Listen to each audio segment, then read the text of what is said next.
what we know from the new research is that you have 3 muscle fiber types with 3 energy systems that fit together. And if we don't work all 3 muscle fiber types and energy systems, then we're not going to work both processes of our heart muscle, which a lot of times we tend to think about, well, you're working your heart muscle with cardio. And you are, but you're really working slow twitch fiber, and you're not working the anaerobic process of your heart. So what we know and what we try to address in the book is your heart has 2 totally different processes, the aerobic process and the anaerobic process. The anaerobic process lines up with fueling your fat twitch muscle fiber, which is being used during exercise. It works your 2 energy systems, ATP, PHC energy system, lactic acid system, as well as the endurance system. And so we have fast twitch fiber all of our lives. Basically what we know in the research is that, not just for athletes, but adults of all ages, half our muscle fiber is essentially fast twitch fiber all of our lives. And I believe that God put it there for a reason. Mm-hmm. And if we don't use it, then you lose it. It atrophies. And so that's why sometimes trainers will, as you're studying to be trainers, they'll see biopsies of muscle. And they'll see a young person's muscle is perfectly complete. And they'll take a person that's aging and they'll have their muscle cells together side by side. And half of it looks just like the younger person, the slow twitch fiber, because it gets used. Which is the type that we typically use during traditional strength training and cardio. And that's right. And if you want to work that fiber, that's great, because what we know from the research, that the body always sends the slow twitch fiber first in the endurance energy system, because your body wants you to do it all day. So it's basically trying to hold back and not recruit that fast twitch fiber, nor work your heart anaerobically. So a lot of times folks go in the gym, they'll do an hour's worth of cardio, and I hear it all the time. I did an hour's worth of cardio a day. I've been doing it for 7 years, and I haven't gotten any results for 7 years, because you're working in a system that means you have to go more and more and more, and you're basically denying the natural physiology of the body and working the other half of your muscle fiber. And then the new studies show, and this is really exciting, is that when you work the fast twitch fiber and work your heart muscle anaerobically, your body releases exercise-induced growth hormone that actually mimics taking injections of growth hormone. And the reason that's so significant, because everybody hears today about certain athletes in trouble for injecting growth hormone, and the reason there's no test today for Olympic athletes for growth hormone is because when you do the program that's in the book that we'll show people a little bit, that you actually mimic taking growth hormone injections, and that's from the mouths of the researchers, that you mimic taking growth hormone injections, so you get as much as a 530% increase in growth hormone. They show at the University of Virginia Medical Center, stays in your body for 2 hours going after body fat like a heat-sinking missile.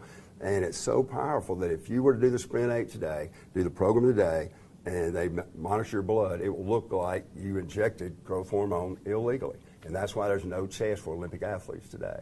I think one thing that your newsletter really points out, and that is that natural is always better. Clearly, natural is always better.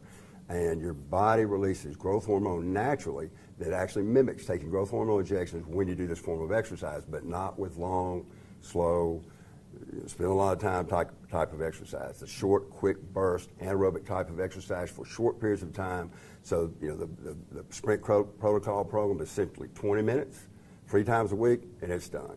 Yeah, it's just shocking, because most people, when they're doing a cardio program, is about an hour. Some people even do 2 hours. And, there's no doubt in my mind, I have a personal anecdotal experience now that, and believe it strongly, that for most everyone, that 20-minute program of the Sprint cardio that we're going to talk about is far more effective, far more beneficial than the hour, 2 hour that you're going to get with a typical cardio program. And the research is really clear today. It's so clear, and there's such a body of research, that the American Heart Association and the American College of Sports Medicine have totally changed cardio guidelines. They've taken long, slow cardio and essentially said it doesn't work. And it really doesn't work, because you don't work both processes of your heart, you don't work all 3 muscle fiber types or your 3 energy systems. And so now the new requirements are the requirements for which one?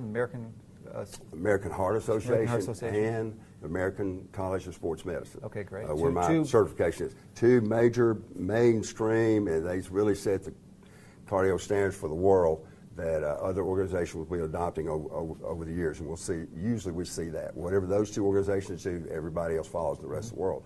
And what they're saying now is you can do moderate intensity cardio 5 days a week for 30 minutes, or you can do vigorous intensity cardio 20 minutes, 3 days a week, which is what Sprint 8 is and has been for years and years. Okay, great. Now, you talked about some of the muscle fibers, and I think it's important, especially if you really need to understand it at a deep anatomical physiological level. But if we just want to simplify it, those super fast and the fast muscle fibers that we really want to exercise with this type of approach are really in a certain type of muscle, which is really the white muscle. So it's the white muscle that's responsible for us getting that really fast movement, whereas the red muscle, and it's red because it's full of oxygen, has the slower ones and just the fast muscles. Is that correct? Yes, that's great. If you think about it, the blood supply is going to the red muscle. The white muscle really doesn't get a lot of blood because it doesn't need a lot of blood. It gets its energy from the stored up energy in your body, 6 to 8 seconds with stored up energy, and through the oxygen that you breathe for 30 seconds or less. And so the white fiber essentially has 2 types of fiber, what the researchers call 2A and 2B, but it's easier to call it fast switch and super fast fiber. The fast switch fiber moves about 5 times faster than the slow, but about 30% of your muscle fiber that moves 10 times faster than the slow. The super fast fiber, when you work that fiber, that forces your heart to work anaerobically, so you get a great comprehensive heart muscle workout when you do that. Yeah, and it's interesting, and I think one of the charts that I saw from your PowerPoint presentation is or actually it was in your book, is that is not a fixed ratio, that we aren't born with a certain percentage of fast, super fast, and slow muscle fibers.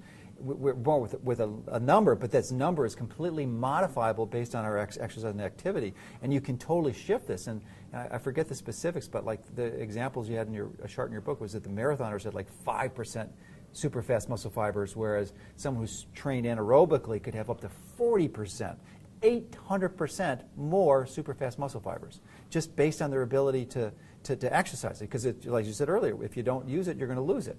And that's exactly what happens. And the research is really clear there, Joe, because if you do a biopsy on a marathoner, and that's all they do is slow twitch fiber, you're going to see a lot of slow twitch fiber. Do a marathon or do a biopsy on a sprinter, you're going to find a lot of fast twitch fiber. But basically, we're born, and there's some deviation, but it's not like 95-5, which a lot of people think. It's really about half and half. And depending on how you train, you develop that muscle fiber. So what we want to do as adults of all ages is remember, half your muscle fiber is fast. And if you put it on the shelf, what we're going to probably, if you went back 30 years ago and said, okay, let's start working our muscle fiber, I don't think we'd have an obesity epidemic today like we have, or at least that would play a contributing role in it, because we just didn't understand what we need to know about the physiology of the body and how it works completely. But now we understand 3 muscle fiber types. You need to work both those muscle fibers all your life to keep those strong.